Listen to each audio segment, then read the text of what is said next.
tan of tan square x into tan square 2x, यही था ना? इसकी वैल्यू निकालनी है। Yes. तो बस कुछ दिक्कत नहीं है ना इसमें, आपको देखो यहाँ पे लॉग दिया है ना, तो बेस चेंजिंग प्रॉपर्टी अप्लाई कर दे। Yes sir. Base changing property apply कर तो लिमिट्स में अपने आप 0/0 फॉर्म बन जाएगा। देखो यहाँ पे क्या आ जाएगा, tan ऑफ स्क्वायर 2x, और ये वाला नीचे चल जाएगा। ये सबको समझ में आ रहा है क्या किया है मैंने? इसमें किसी को डाउट तो? यहाँ पे बेस चेंज कर दिया, मतलब बेसिक दोनों का बेस चेंज कर दिया, ये ऊपर आ गया और ये वाला टर्म नीचे चला गया। इसको लॉग को बेस चेंजिंग प्रॉपर्टी बोलते हैं। अब अगर आप x को 0 रखोगे तो क्या हो रहा है, ऊपर वाला किसकी तरफ जा रहा है? इन्फिनिटी। इन्फिनिटी। लॉग के अंदर क्या हो जाएगा, 0। x को 0 रखेंगे, tan 0 की वैल्यू 0 हो जाएगी, ये भी 0 हो जाएगा, तो ये इन्फिनिटी की तरफ जा रहा है, ये भी इन्फिनिटी की तरफ जा रहा है, तो इन्फिनिटी बाय इन्फिनिटी फॉर्म है। कैसे सॉल्व करें? L hospital sir 1 plus minus कर देते हैं अंदर लॉग के। हाँ वो भी कर सकते हो, tan स्क्वायर को भी रिप्लेस कर सकते हो। tan स्क्वायर थीटा को मैं क्या लिख सकता हूँ, 1 plus sec square theta. Yes sir. लेकिन फिर आपका वो 1 प्लस sec स्क्वायर क्या 0 की तरफ जा रहा है? नहीं सर, वो तो 1 हो जाएगा ना। तो 1 हो जाए फिर तो 0/0 बन जाएगा ना। नहीं सर, अंदर सीकेंट स्क्वायर बन जाएगा, इसका डिवाइड डिवाइड कर देंगे ना, तो ऊपर एक सीकेंट स्क्वायर थीटा बच जाएगा और वो नीचे वाला लॉग के साथ चला जाएगा। मल्टीप्लाई डिवाइड कैसे करोगे? अपन ये जो प्रॉपर्टी अप्लाई करते हैं, ये कब अप्लाई करते हैं? जब x की वैल्यू किसकी तरफ जाए? 0 की तरफ। 0 की तरफ जाए। लेकिन अगर आप वहां पे लिखोगे log ऑफ tan स्क्वायर की जगह 1 प्लस sec स्क्वायर 2x, और यहाँ पे लिमिट x टेंड्स टू 0, तो ये 0 की तरफ जा रहा है क्या? नहीं सर। तो फिर इससे मल्टीप्लाई डिवाइड करके थोड़ी 1 लिख सकते हैं। समझ में आ रहा है गलती? यस सर, ठीक है।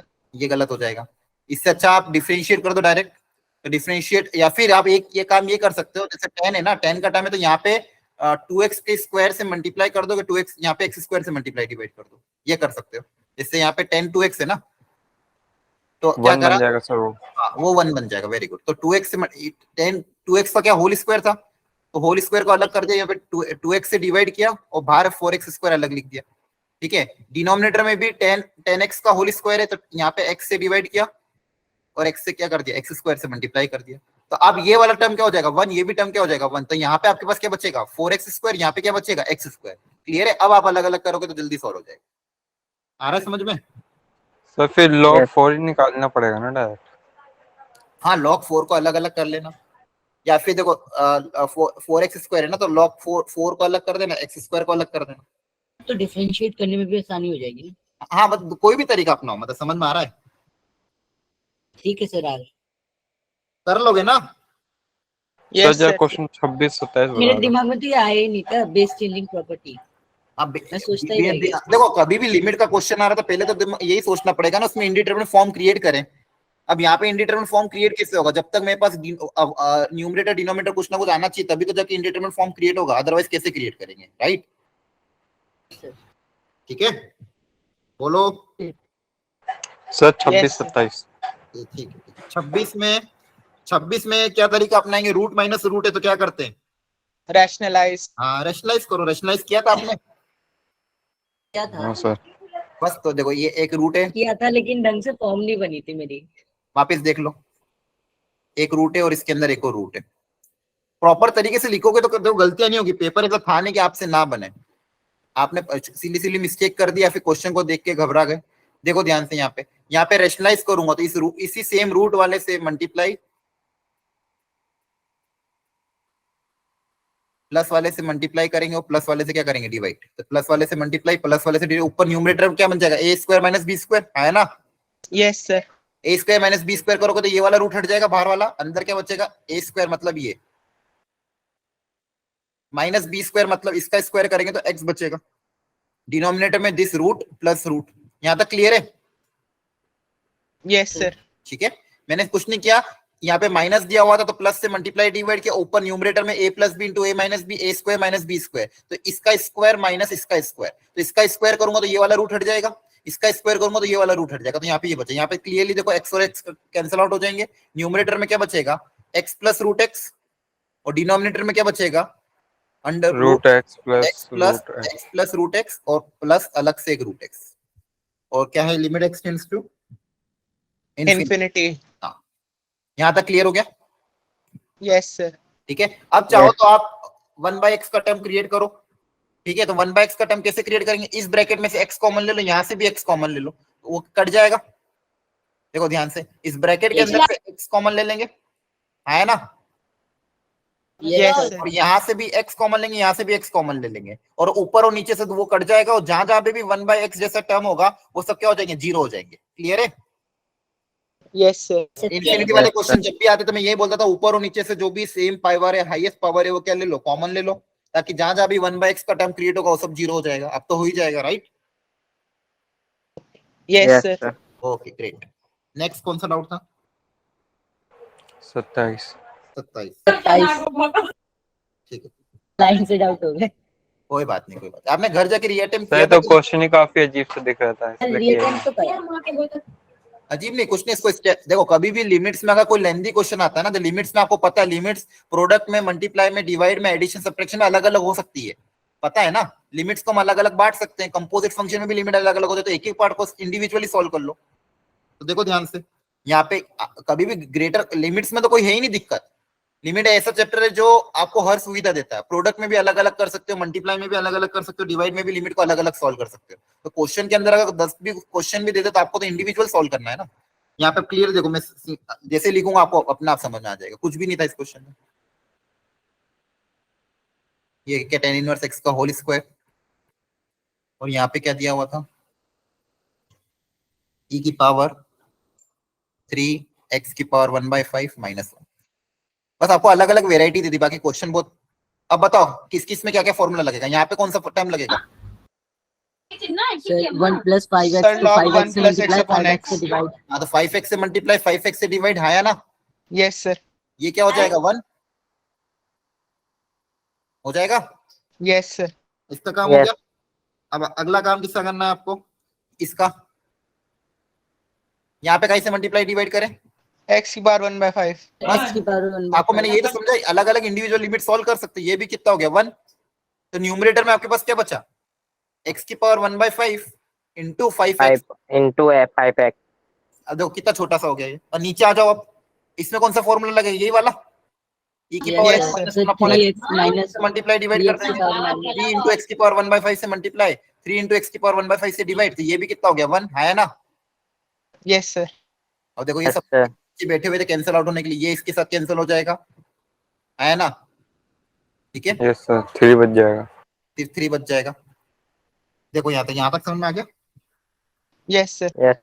देखो कोई गलती तो नहीं है ना, 3 इंटू एक्स की पावर 1/5 से मल्टीप्लाई किया, 3 इंटू एक्स की पावर 1/5 से डिवाइड किया, ठीक है। और एक और क्या बच रहा था अपने पास, tan इनवर्स रूट एक्स। हाँ, 10 यूजर्स।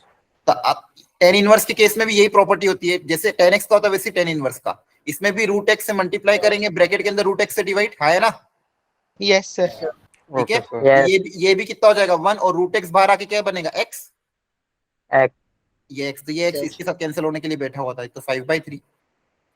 5/3 आ जाएगा। लिमिट्स में क्वेश्चन कितने ही लेंदी दे, कितने ही बड़े दे, आपको इसको इंडिविजुअल पार्ट को अलग अलग सॉल्व कर लो ना, बता ही रखा है। क्लियर है?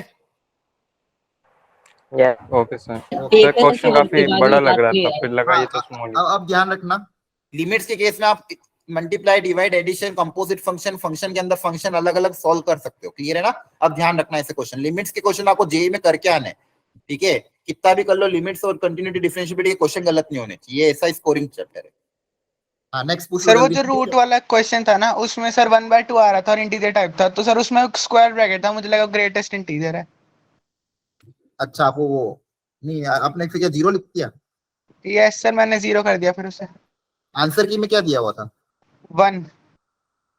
1 दिया था। Yes sir. हाँ, तो फिर तो गलत दिया ना। ठीक है, नेक्स्ट पूछो।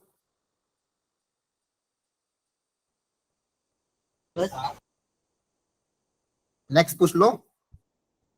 डाउट है फिर तो बस। सकते थे, चलो ठीक है, वेरी गुड। अच्छा, एक क्लास मैम ने बीच में ली थी, आपको वो पढ़ाया होगा, सर इंक्रीजिंग फंक्शन ही पढ़ाया था। इंक्रीजिंग फंक्शन के क्वेश्चन करवाए होंगे। Yes yes sir. ठीक है, हो गए थे सबसे। हो गए थे यस सर। Very good. आपने मॉड्यूल करी स्टार्ट की नहीं? सर। आज कर हेलो। पहले क्वेश्चन से वो करा है शुरुआत। अब हाँ, कल से देखो रेट ऑफ चेंज और ये तो स्टार्ट कर ही दो at least, rate of change start कर दो, इंक्रीजिंग सर डिक्रीजिंग। एओडी के क्वेश्चन में दिक्कत आ गई। हाँ अच्छा, पहले अगर एओडी की आपने एनसीईआरटी सॉल्व नहीं करी तो सबसे पहले एनसीईआरटी सॉल्व कर लेना। एनसीईआरटी सॉल्व करने के एनसीईआरटी बाद नहीं हो रही। नहीं हो रही है, हाँ हाँ तो फिर ट्राई 6.5 करो, एक बार और ट्राई करो। एओडी के पहले एनसीईआरटी पे मेहनत करो, एनसीईआरटी पे 2-3 बार ट्राई करो, नहीं आता समझ में तो सॉल्यूशन से समझने की कोशिश करो, नहीं तो फिर क्लास में पूछना। फिर एक बार एनसीईआरटी अच्छे से हो जाए उसके बाद मॉड्यूल पे जाओ। Is it clear? Yes sir. Yes sir. हाँ ट्राई तो करते रहो, अब आपको करना ही पड़ेगी Okay, कोशिश। sir. देखो अभी मैंने पहले ही कहा था कि एओडी अपन पहले बेसिक पढ़ेंगे, अभी मैंने आपको डिटेल जेई लेवल पे पढ़ाया नहीं है, ठीक है। एक बार बेसिक सारा कवर हो जाएगा ना, फिर अपन डायरेक्ट मिक्स क्वेश्चन करेंगे, मतलब टेंजेंट नॉर्मल का बेसिक कर लेंगे, इंक्रीजिंग डिक्रीजिंग का, मैक्सिमम मिनिमा का, क्योंकि फिर एओडी में मैं आपको मिक्स क्वेश्चन कराऊंगा, क्योंकि ultimately it is one of the most important chapter.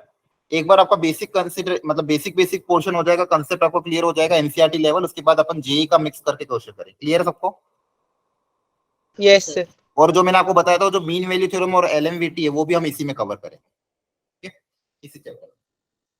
चलो, तो आपको मैंने एप्लीकेशन ऑफ डेरिवेटिव में सबसे पहले पढ़ाया था रेट ऑफ चेंज, पहला एप्लीकेशन, जो कि हमको क्लियर हो गया था। थोड़े बहुत क्वेश्चन हमने ट्राई किए थे, बाकी आप एनसीईआरटी से ट्राई करना। सेकेंड हमने पढ़ा था अगला application increasing and decreasing function, इसके भी हमने थोड़ा बेसिक पढ़ लिया, थोड़ा बेसिक क्वेश्चन हमने ट्राई कर चुके हैं, अभी और भी क्वेश्चन आगे जाके और करेंगे। अब थर्ड टॉपिक है एक और अपना, देखो और भी है, एक तो अप्रोक्सीमेशन भी है और एक और है उसमें tangent and normal. Tangent and normal काफी इंपॉर्टेंट है, जो आपका एक चैप्टर है क्लास 11 का coordinate geometry, conic section, straight line, वहां पे खासकर ये चैप्टर बहुत ज्यादा काम आता है, ठीक है। Yes sir. ओके, एक मिनट।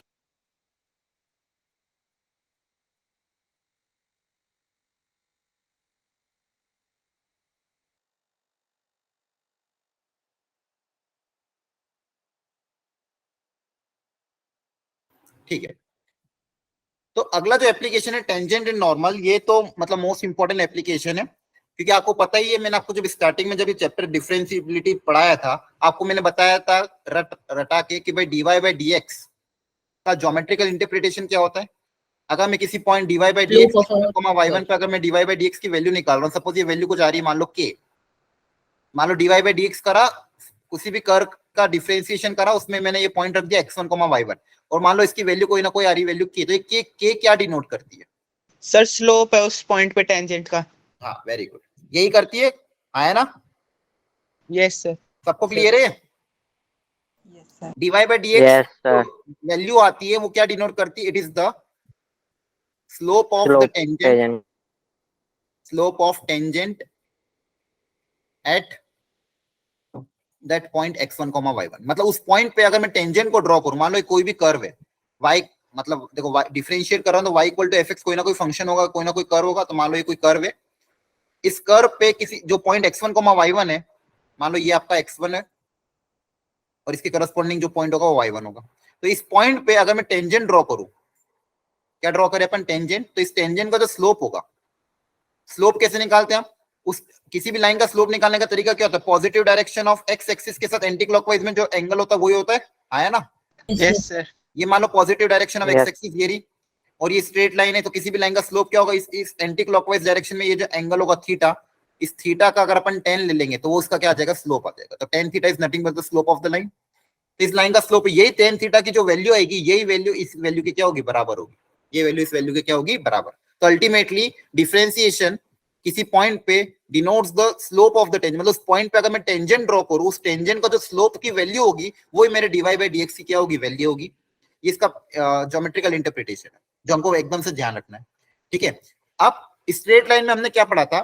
कोई भी लाइन के केस में, थोड़ा सा लाइन का मैं आपको रिकैप करा देता हूं। अगर कोई भी लाइन है, ठीक है, इस लाइन की अगर मुझे इक्वेशन लिखनी है, इस लाइन की क्या लिखनी है मुझे? इक्वेशन। तो जनरल फॉर्म में लाइन की इक्वेशन क्या होती है? अगर मान लो पॉइंट पता है और स्लोप पता है, स्लोप मान लो m है, पॉइंट है x1, y1, तो इसकी इक्वेशन बताओ कैसे लिखोगे?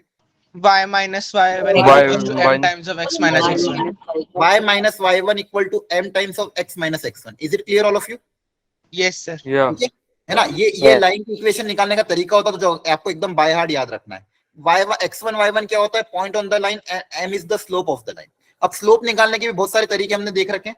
किसी भी लाइन का स्लोप अगर निकालना हो तो पहला तरीका ये होता था, अगर उस पे 2 पॉइंट पता है, x1, y1 और दूसरा पॉइंट है मान लो x2, y2, ये 2 पॉइंट पता है, तो लाइन का स्लोप कितना आ जाएगा बता दो? y2 minus y1 upon x2 minus x1. Very good. y2 minus y1 upon x2 minus x1, that is delta y by delta x. It is the slope of the line. Change in y upon change in x. Second, अगर ये line positive direction of x axis के साथ anti clockwise direction में अगर angle theta बना रही है, anti clockwise direction में अगर एंगल थीटा बने तो इसका स्लोप कितना हो जाएगा? Again positive.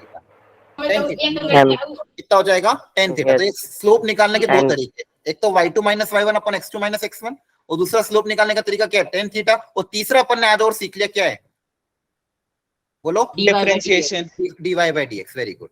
डिफरेंशिएट कर दो, पॉइंट रख दो तो भी क्या आ जाएगा? स्लोप आ जाएगा, हाँ है ना? Yes sir. Yes, तो sir. आज के बाद आपको देखो स्लोप देखो ये लाइन के स्लोप निकालने के दो ही तरीके, लेकिन किसी भी कर्व पे टेंजेंट का स्लोप निकालने का एक तरीका क्या हो गया? dy by dx कर दो, पॉइंट रख दो। Is it clear? Yes sir. ठीक है। अब देखो इसको अपन एग्जांपल से समझते हैं। आपको देखो स्टैंडर्ड फॉर्म ऑफ लाइन में एक और स्टैंडर्ड फॉर्म सिखाया गया था, y equal to mx plus c, है ना? Yes sir. ये एक Yes, standard sir. Form of line होती थी। इसमें m क्या होता था? Slope of line. Slope Slope of. of line. Very good. जब अगर y का कोएफिशिएंट 1 है और x इस साइड है, तो ये जो x का जो भी कोएफिशिएंट होगा वो क्या हो जाएगा? Slope of the line. और ये c होता था अपना y इंटरसेप्ट, है ना? Yes, sir. Yes sir. Very good. Yes. अब देखो इसको अपन क्रॉस वेरीफाई कर, सपोज मेरे पास कोई लाइन है y equal to 5x plus 8, इसका स्लोप कितना होगा? 5. 5 होगा, पाँच। है ना? इसको डिफरेंशिएट करके देखो कितना आएगा? 5 ही Sir, आएगा। 5 पे 5 ही आएगा. देखो सेम आ रहा है, Yes sir. है ना? तो बस यही मैं क्रॉस वेरीफाई। तो अब देखो ये बेसिक कॉन्सेप्ट आपको याद रखना है स्ट्रेट लाइन से, कि किसी भी लाइन की अगर इक्वेशन चाहिए, देखो स्ट्रेट लाइन क्या होती है बोलो? Linear equation in two variable, है ना? Yes sir.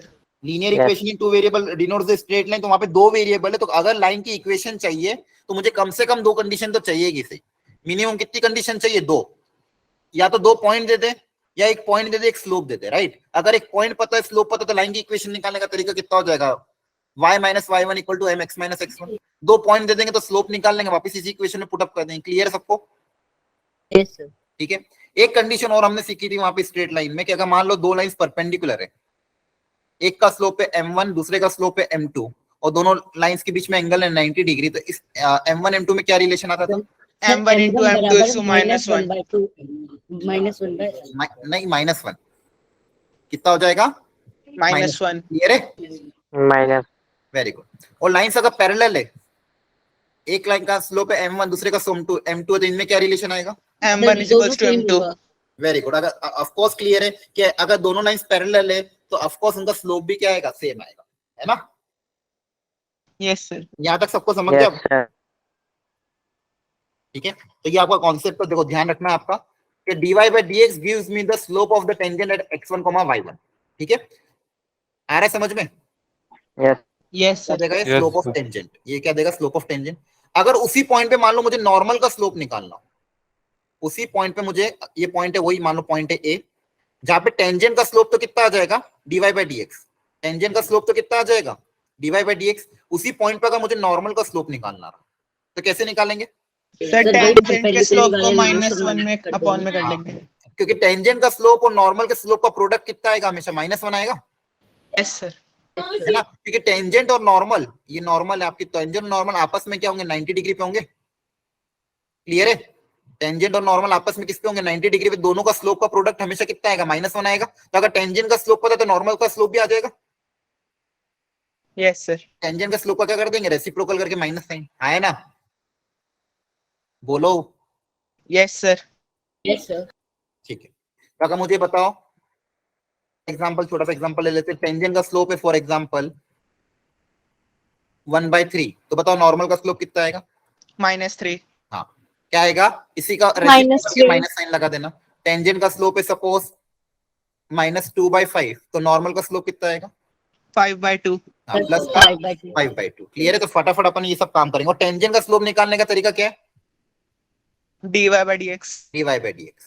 टेंजेंट का स्लोप निकालने का तरीका क्या है? dy by dx। तो टेंजेंट, कभी भी नॉर्मल की इक्वेशन पूछिए तो किसी भी लाइन की इक्वेशन निकालने के लिए दो चीजें चाहिए, पॉइंट चाहिए और स्लोप चाहिए। ये बात तो दिमाग में छाप ही लेना। किसी भी लाइन की इक्वेशन निकालने के लिए दो चीज चाहिए, पॉइंट और स्लोप। पॉइंट आपको दिया होगा, स्लोप निकालने का तरीका ये, अगर टेंजेंट की इक्वेशन पूछी तो टेंजेंट का स्लोप हो जाएगा dy बाई dx। नॉर्मल की इक्वेशन पूछी तो नॉर्मल का स्लोप कितना हो जाएगा, टेंजेंट की स्लोप की मदद से नॉर्मल का स्लोप निकाल दोगे। बोलो यहाँ तक समझ गया सबको? Yes sir. Okay great. चलो अब थोड़े से क्वेश्चंस पे आते हैं।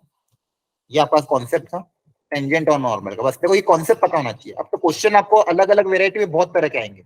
आज घर जाके इसके एनसीईआरटी जरूर याद करके सॉल्व कर लेना, ठीक है? एनसीईआरटी सॉल्व कर लोगे तो बेसिक क्लियर हो जाएगा, ठीक है? और आज ही सॉल्व कर लोगे तो ज्यादा अच्छा रहेगा। एनसीईआरटी में अच्छे लेवल के क्वेश्चन, इसके मतलब बेसिक अंडरस्टैंडिंग के लिए अच्छे क्वेश्चन, ताकि अगर आप एनसीईआरटी कर लोगे तो बोर्ड में भी डायरेक्ट वही आते हैं। हाँ डायरेक्ट वही आएंगे और आपका बेसिक क्लियर हो जाएगा। और एक बार बेसिक क्लियर हो गया ना तो क्लास में हमको अच्छे क्वेश्चन करने के लिए टाइम रहेगा। क्लियर है? तो आपको एनसीईआरटी तो करना ही है इसका घर जाके। आज घर जाके इसका एनसीईआरटी कर लेना, हो जाएंगे आपसे क्वेश्चन। कॉन्सेप्ट आपको सिखा दिया गया, आप कॉन्सेप्ट समझोगे तो कोई दिक्कत नहीं आएगी, ठीक है? अब चलो एक क्वेश्चन करते हैं। जैसे मान लो एक छोटा सा एग्जांपल ले लेता हूँ। बोला गया है कि कोई लाइन है, सपोज लाइन है x plus Y equal to 2। ये जो लाइन है इसके बारे में बोला ये इस टेंजेंट टू द कर्व। ये जो लाइन है एक कर्व को टेंजेंट है, एक कर्व को क्या है, टेंजेंट। उस कर्व की इक्वेशन भी आपको गिवन है। वो कर्व की इक्वेशन इस तरह से है, x square equal to 3 minus 2y। ये किस टाइप का कर्व है वैसे? पैराबोलिक। हाँ, क्वाड्रेटिक है मतलब parabola. Then the point of tangency, मतलब जिस पॉइंट पे हमने टेंजेंट बनाई है उस पॉइंट का कोऑर्डिनेट्स क्या होगा वो हमको पता करना है। The line x plus y equal to 2 is tangent to the curve x square equal to 3 minus 2y। Then the point of tangency, मतलब हमको ये पता करना है कि जिस पॉइंट पे हमने टेंजेंट बनाई वो टेंजेंट का कोऑर्डिनेट क्या होगा। करो ट्राई जल्दी से।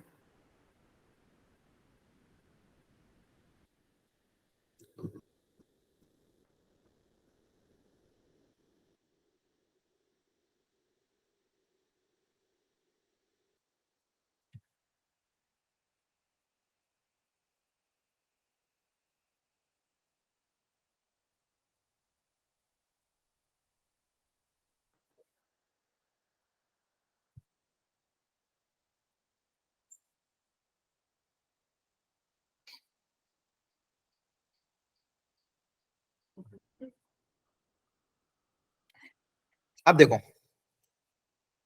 पहली बार है इसलिए हो सकता है थोड़ी सी दिक्कत है। अपन को पॉइंट पूछा है, क्या पूछा है? पॉइंट, ठीक है? तो अपन नॉर्मल तरीका अपनाते हैं। कर्व की मदद से मुझे x बराबर 1 y बराबर 1 1,1 आ रहा है, ठीक है? चेक कर ले, वेरी गुड। मुझे कर्व की इक्वेशन से क्या निकाल सकता हूं मैं? टेंजेंट का स्लोप निकाल सकता हूं, हाँ या ना? Yes sir. तो टेंजेंट का स्लोप निकालने के लिए क्या करना पड़ेगा? इसको डिफरेंशिएट करना पड़ेगा। बोलो। Yes sir. इसको डिफरेंशिएट करोगे तो क्या आएगा? 2x इक्वल टू 3 माइनस 2 और y का डिफरेंशिएशन dy बाई dx। यहां तक समझ में आ गया? Yes sir. तो यहाँ से देखो dy बाई dx की वैल्यू आपके पास कितनी आ जाएगी? हमेशा देखो टेंजेंट नॉर्मल के क्वेश्चन है, डिफरेंशिएट तो कर ही दो, ठीक है? बिना बिना सोचे समझे डिफरेंशिएट तो कर ही देना है अपन को। तो 3 माइनस 2x बाई 2 ये आपका dy बाई dx की वैल्यू आ गई, ठीक है? अब इसमें आप अगर वो पॉइंट रख दोगे, पॉइंट जो कि आपको अपन ने जो निकालना है उसको अपन x1 y1 बोल देते हैं, तो वो पॉइंट रख देंगे तो अपन पास स्लोप आ जाएगा। तो यहाँ से क्या आ जाएगा? Slope of the tape. Point रखने के बाद क्या आ जाएगा? स्लोप। तो स्लोप कितना आ जाएगा? 3 माइनस 2x1 अपॉन 2। यहाँ तक समझ में आया? Yes sir. ठीक है? सर तो 3 ये का डिफरेंशिएशन तो 0 ही हो जाएगा ना? अच्छा, हाँ सॉरी मैंने नहीं किया क्या? अच्छा हाँ, यहाँ पे गलती कर। 3 का डिफरेंशिएशन कितना हो जाएगा? 0। तो यहाँ पे कितना बचेगा? माइनस x बच जाएगा। हाँ, सिर्फ कितना बचेगा? माइनस 2y बच जाएगा। कलाकंद क्लियर हो गया? क्रीम लगी हुई कलाकंद है। अरे अनम्यूट करो कलाकंद वाले, ठीक है? नहीं तो भिजवा दो क्लास में सबके लिए।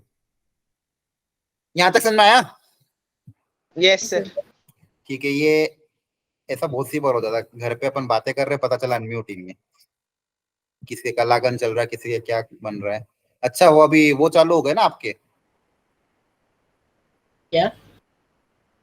क्या कुछ है ना अभी? बारिश। नहीं नहीं, सावन। नहीं, सावन। सावन तो ठीक है, वो रोजा वगैरह भी अभी स्टार्ट होते हैं ना, क्या चलता है?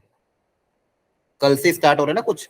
मोहरम इसमें खाते भी हैं सर शायद, मोहरम भी स्टार्ट हो रहा है ना कल से। पता नहीं सर। पता नहीं सर। ठीक है ओ, और इधर वो चल रहा होगा सावन सोमवार टाइप है ना। Yes sir.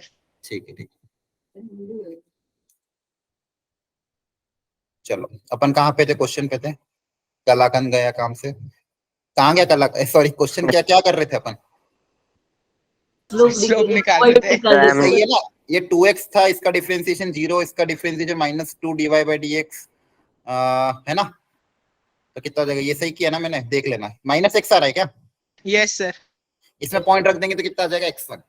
यहां तक समझ में आया। देखो सबसे पहले यही करा करो, डिफरेंशिएट कर दोगे तो क्या आ जाएगा, स्लोप आ जाएगा। डिफरेंशिएट कर दोगे तो क्या आ जाएगा, स्लोप ऑफ द टेंजेंट। अब आपको क्वेश्चन में ऑलरेडी गिवन है, ये टेंजेंट है। टेंजेंट आपको कितनी गिवन है, x + y = 2। तो बताओ इस लाइन का स्लोप कितना होगा। -1।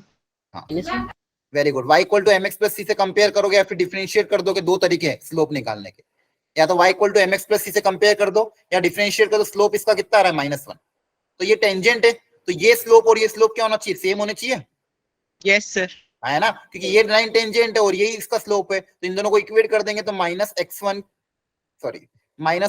की वैल्यू किसके बराबर होगी, -1 के बराबर। तो यहाँ से x1 कितना आ जाएगा, 1 आ जाएगा। तो आपके पास एक कोऑर्डिनेट तो आ गया। अब कर्व पे दूसरा कोऑर्डिनेट निकालना है, तो इस कर्व पे लाई करेगा, इसी कर्व में रख देंगे, क्योंकि वो पॉइंट तो इस कर्व को सेटिस्फाई करेगा इसी। तो x1² = 3 - 2y1, यहाँ पे 1 = 3 - 2y1, तो कितना आ जाएगा यहाँ से, y1 = 1।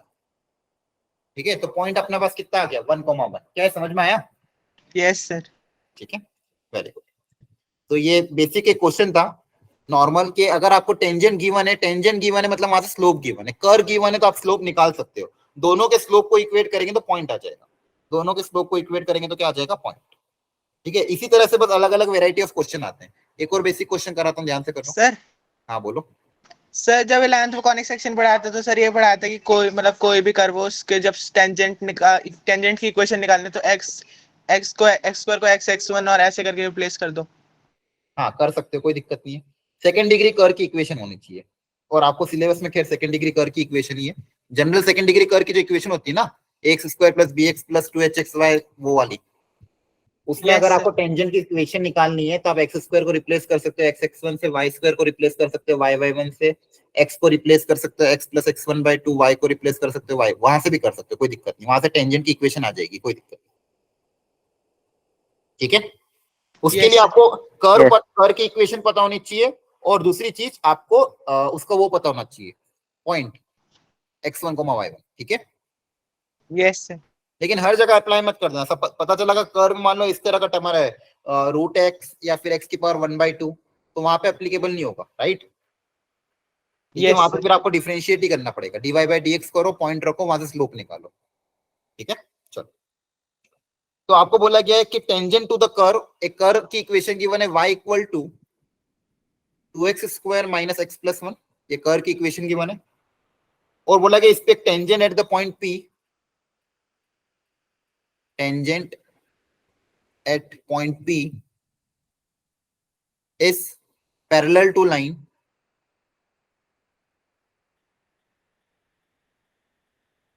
इस कर्व के किसी पॉइंट P पे एक टेंजेंट ड्रॉ करी गई है, वो टेंजेंट इस लाइन के पैरेलल है, y = 3x + 4। तो आपको पूछा उस पॉइंट P का कोऑर्डिनेट क्या होगा।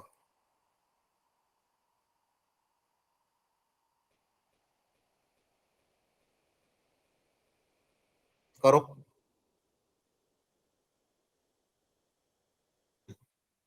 अगेन आसानी है, सेम टाइप का ही है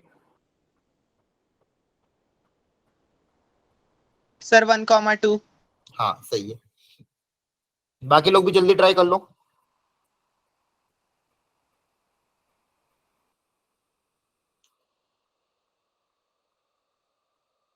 अगर इस लाइन के पैरेलल है, अगर टेंजेंट और ये लाइन पैरेलल है, तो दोनों में क्या रिलेशन होगा, सर स्लोप सेम होगा। आ गया सर। दोनों का स्लोप। Very good. टेंजेंट का स्लोप और लाइन का स्लोप क्या होगा, सेम। तो टेंजेंट का स्लोप इक्वल टू लाइन का, और लाइन का स्लोप कितना है, 3। Very good. y = mx + c से कंपेयर करो तो लाइन का स्लोप 3 है। अब स्लोप निकालने का एक तरीका तो ये था हमारे पास, दूसरा तरीका अभी हमने डिफरेंशिएशन से सीखा, इसको डिफरेंशिएट कर देते हैं। Yes. और इसको डिफरेंशिएट कर दोगे तो कितना आ जाएगा 4x minus 4. 4x माइनस, और उसमें पॉइंट रख देंगे x1 y1, तो ये भी क्या आ जाएगा टेंजेंट का स्लोप आया ना। Yes sir. तो ये स्लोप और ये Yes. सब अगेन इक्वेट कर दोगे 3 इक्वल टू 4x1 माइनस 1, यहाँ से x1 आ जाएगा आपके पास कितना 1। अब कर्व के अंदर y1 x1 y1 वापस रख देंगे कर्व के अंदर ही, हमेशा कर्व के अंदर रखना, लाइन की टेंजेंट की इक्वेशन में मत रख देना, ठीक है, क्या सॉरी लाइन की इक्वेशन में मत रख देना, ये तो पैरेलल लाइन है, ठीक है। तो यहाँ पे आप रख दोगे तो कितना आ जाएगा y1 2। क्लियर हो गया। Yes sir. Yes. चलो एक और छोटा सा बेसिक क्वेश्चन और कर लेते हैं दूसरे टाइप का। इसमें आप बोला, इसमें किसी को डाउट हो तो पूछ लेना, ठीक है। ओके, बोला है कि find the equation of tangent and normal. एक कर्व आपको गिवन है x square equal to -4y। इस कर्व के लिए टेंजेंट और नॉर्मल की इक्वेशन लिखनी है at point -4, -4। Find the equation of tangent and normal.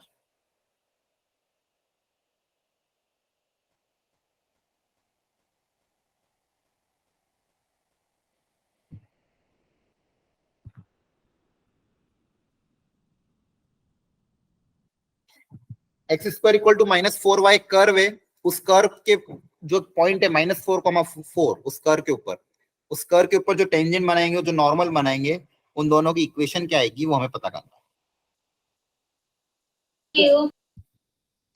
हो गया, Yes, sir. ठीक है। आसान तरीका देखो, दो तरीके हैं।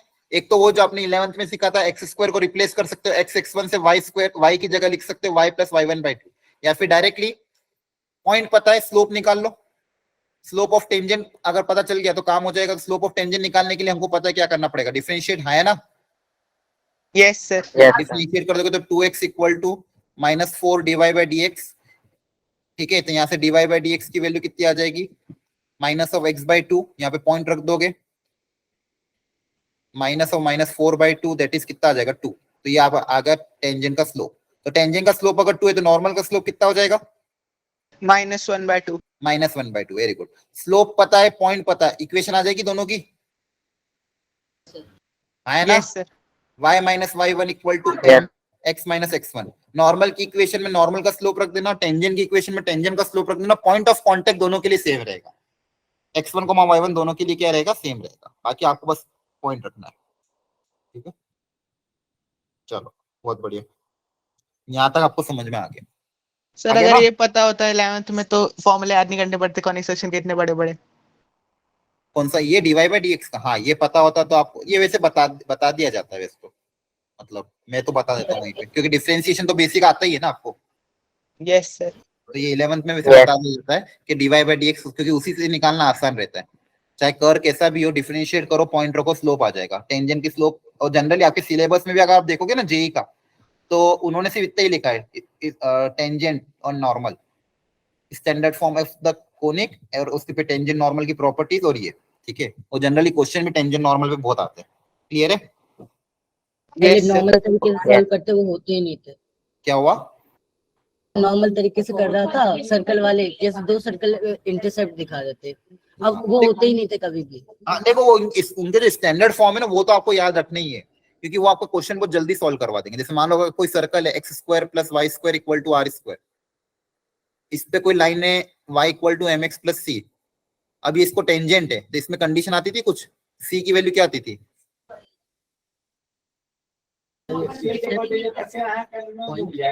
ये याद आ रहा है?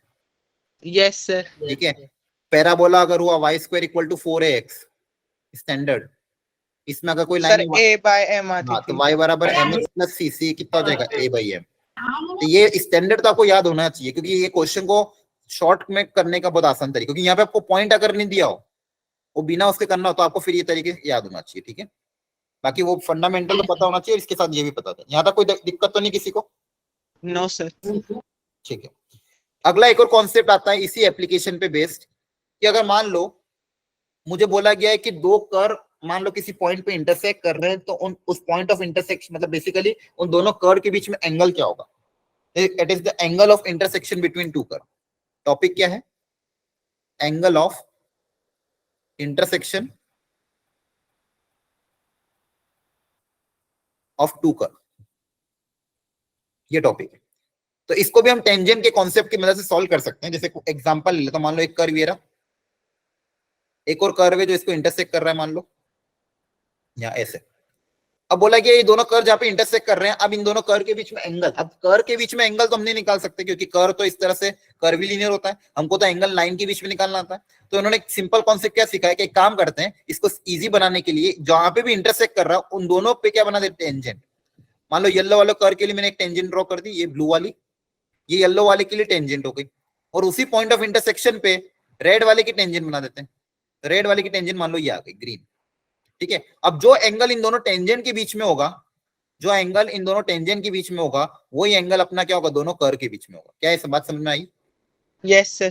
ठीक है। The angle between the two curve is nothing but the angle between their tangent, angle between their tangent. आ गया समझ में? तो इन दोनों टेंजेंट के बीच में जो एंगल होगा वही दोनों कर्व के बीच में क्या होगा, एंगल होगा। अब स्ट्रेट लाइन में ऑलरेडी मैं सीख के आ चुका हूं कि दो लाइन के बीच में अगर मुझे एंगल निकालना है तो कैसे निकालते थे, tan theta, tan theta is equals to modulus of 1 minus m1 minus m1 minus m2 upon 1 plus m1 m2। Very good. This is the acute angle, यहाँ पे मॉड लगा देते थे। The acute angle between the to line जिनका slope है m1 और m2, दो line जिनका स्लोप हमें पता हो m1 m2, और उन दोनों लाइन के बीच में अगर मुझे एंगल निकालना है तो फॉर्मूला क्या अप्लाई कर देंगे, tan theta equal to mod of m1 minus m2 upon 1 plus m1 m2। Is it clear? ठीक है। Yes. तो यहाँ पे भी मुझे क्या करना पड़े, दोनों कर्व, मान लो दोनों कर्व की इक्वेशन मुझे पता होगी। पहला कर्व है मान लो y equal to F X, दूसरा कर्व है मान लो y equal to G X. तो दोनों कर्व के लिए मुझे क्या निकालना पड़ेगा, स्लोप निकालना पड़ेगा। टेंजेंट का क्या निकालना है, स्लोप। तो मान लो पहले वाले कर्व की टेंजेंट का स्लोप है mt1, दूसरे वाले की टेंजेंट का स्लोप है mt2। तो दोनों का टेंजेंट का स्लोप निकालने का तरीका मुझे पता है, दोनों को क्या कर दूंगा, डिफरेंशिएट करके ये पॉइंट रख देंगे। ये पॉइंट कौन सा है, पॉइंट ऑफ इंटरसेक्शन। कभी कभी आपको पॉइंट ऑफ इंटरसेक्शन या तो दे देंगे डायरेक्टली या फिर नहीं देंगे, और अगर नहीं देंगे तो कैसे निकालोगे, सर जहाँ पे कर्व की मतलब इंटरसेक्ट करेंगे वहां पे पहले पुट तो करके। बेसिकली दोनों कर्व को साथ में सॉल्व कर लेना। दोनों कर्व की इक्वेशन को साथ में सॉल्व कर लोगे तो क्या निकल जाएगा, उनको point of intersection. Point of intersection निकल जाएगा, फिर डिफरेंशिएट करके उसमें रखोगे तो आपको दोनों टेंजेंट का क्या मिल जाएगा, स्लोप मिल जाएगा। और दोनों टेंजेंट का स्लोप पता है तो एंगल निकालने का तरीका क्या है, tan theta equal to m1 minus m2 upon 1 plus m1। ये बात समझ में आ रही है? Yes sir. अच्छा मुझे ये बताओ, कभी कभी क्या होता है, ये थीटा जैसे मान लो यहाँ पे ये नॉट डिफाइन आ गया, इन्फिनिटी आ गया, मतलब थीटा की वैल्यू अगर मान लो 90 डिग्री आ गई, कितनी आ गई, 90 डिग्री। इसका मतलब दोनों कर्व एक दूसरे को 90 डिग्री पे इंटरसेक्ट कर रहे हैं। ऐसे कर्व को स्पेशल नाम दिया कहते हैं, क्या बोलते हैं उन कर्व को, ऐसे कर्व जो आपस में एक दूसरे को 90 डिग्री पे इंटरसेक्ट करे। ऑर्थोगोनल। हाँ, ऑर्थोगोनल कर्व। तो ये वर्ड याद रखना, ऑर्थोगोनल। या आपने सर्कल में भी किया होगा, ऑर्थोगोनल की कंडीशन आती होगी, twice of g1 Yes, g2 plus f1 f2 equal to c1 plus c2। Sir तो g1 g2 plus f1 f2 ऐसा कुछ c1 plus c2 ऐसा आता था, याद आ रहा है? Yes sir. Orthogonal curves. तो आपको ये ध्यान रखना, अगर दो कर्व आपस में 90 डिग्री पे इंटरसेक्ट करते तो उनको क्या बोलते हैं, ऑर्थोगोनल कर्व। ठीक है। और बाकी आपका कॉन्सेप्ट क्या है, दो कर्व के बीच में एंगल निकालना, मतलब उन दोनों की टेंजेंट के बीच में एंगल निकाल लेना। चलो एक क्वेश्चन करा देता हूं, एग्जांपल। ये पूछा कि find the angle between two curve, find the angle between two curve y square equal to x and x square equal to y at point 1,1। ये दो कर्व है, ये दो कर्व एक दूसरे को इंटरसेक्ट करेंगे 1,1 पे, तो उन दोनों के बीच में एंगल कितना होगा ये पता करना है। करो, find the angle between two curve this and this eight 1,1।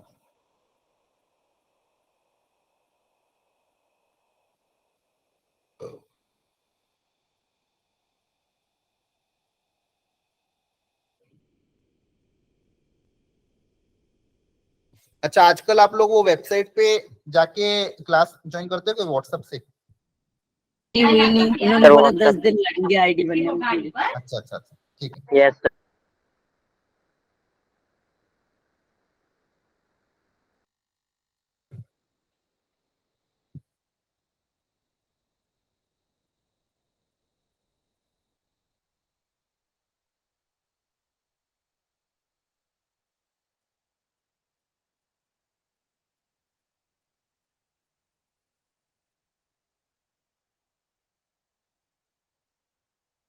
Sir tan inverse of 3/4। ठीक है, देखते हैं, बाकी लोग भी जल्दी ट्राई कर लो।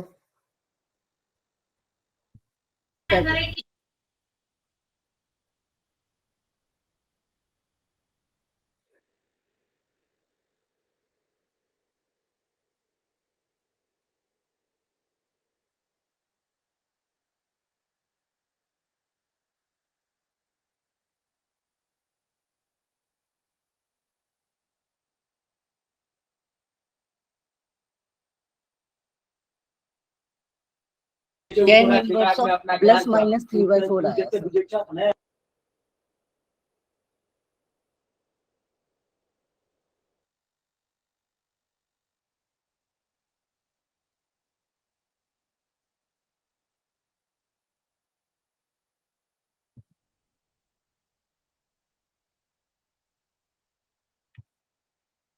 चलो देखते हैं बाकी लोग।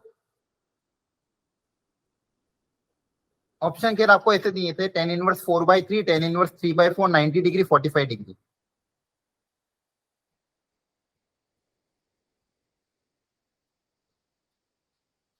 चलो देख लेते हैं। दो कर्व थे, दोनों के बीच में एंगल निकालना, तो दोनों का टेंजेंट का स्लोप निकालना पड़ेगा। तो पहले इसकी टेंजेंट का स्लोप निकाल लेते हैं। तो इसको डिफरेंशिएट करना पड़ेगा। तो 2y dy by dx equal to 1, हाँ है ना, बोलो। Yes sir. तो dy Yes, by sir. dx की वैल्यू कितनी आ जाएगी 1/2y, और y Half. मतलब y1, और y x1 y1 कितना है अपने पास 1,1। तो यहाँ पे y1 की जगह 1 रख देंगे, तो dy by dx की वैल्यू मतलब slope of the tangent at the curve 1 equal to 1/2। ये पहला काम हो गया। सेकंड काम अगेन अगले कर्व को डिफरेंशिएट कर देंगे। इसको डिफरेंशिएट करोगे तो 2x बराबर dy over dt। हाँ 2x बराबर dy by dx। यहाँ पे आप x1 रख दोगे तो 1 रख दोगे, तो dy by dx की वैल्यू कितनी आ जाएगी 2। That is the slope of the second tangent. तो एक आगे 1/2, एक आगे 2। ठीक है, अब इनके बीच में एंगल निकाल लेते। तो एंगल का फॉर्मूला हो जाएगा tan theta equal to m1 minus m2 upon 1 plus m1 m2।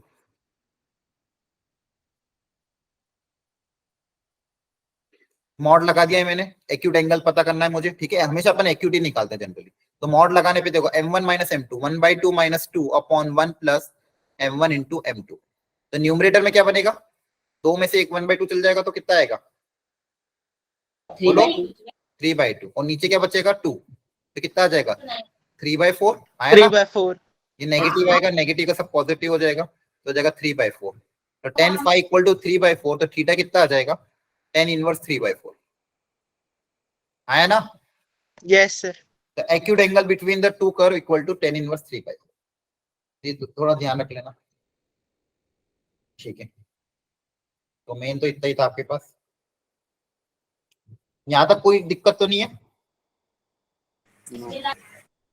No sir. ठीक है, अब आपका काम ये रहेगा, आज घर जाके आपको एनसीईआरटी के इसके क्वेश्चन अटेम्प्ट करने। हो सकता है कुछ क्वेश्चन थोड़े बहुत नए दिखे, लेकिन आपसे हो जाएंगे, खुद पे भरोसा रखना। एनसीईआरटी के अगर एक बार आपने क्वेश्चन अटेम्प्ट कर लिए, नेक्स्ट क्लास में आपको मैं जेई रिलेटेड इसके क्वेश्चन करा दूंगा, ठीक है। इसमें बस एक छोटा सा कॉन्सेप्ट और है, लेंथ ऑफ टेंजेंट एंड सब टेंजेंट वगैरह, छोटा सा ही है, एक 5 मिनट का ही है, ठीक है। बाकी लगभग अपना कवर हो चुका है, ठीक है। अब मेन आपको हमको प्रैक्टिस करना है। तो सबसे पहले आप अपने एंड पे एनसीईआरटी ट्राई करके आओगे अच्छे से, तभी जाके अगली क्लास के क्वेश्चन अटेम्प्ट हो पाएंगे। इसलिए आपको एनसीईआरटी करके आए। हाँ, एनसीईआरटी के सारे क्वेश्चन आपको करने हैं बिना किसी एक्सक्यूज के, ठीक है। तो अगली क्लास के पहले आपको एनसीईआरटी निपटा लेना, आज ही निपटा लेना, घर जाके रात को हो जाएगी फटाफट। क्लियर है? Yes sir. ओके ओके, चलिए यस सर। ओके, थैंक वैसे यू। घर पे ही है। Okay sir, thank you sir, bye वो सर। आदत होती है ना, स्कूल में अपन रहते टीचर्स, तो घर जाके कर लेना, ठीक है। ओके।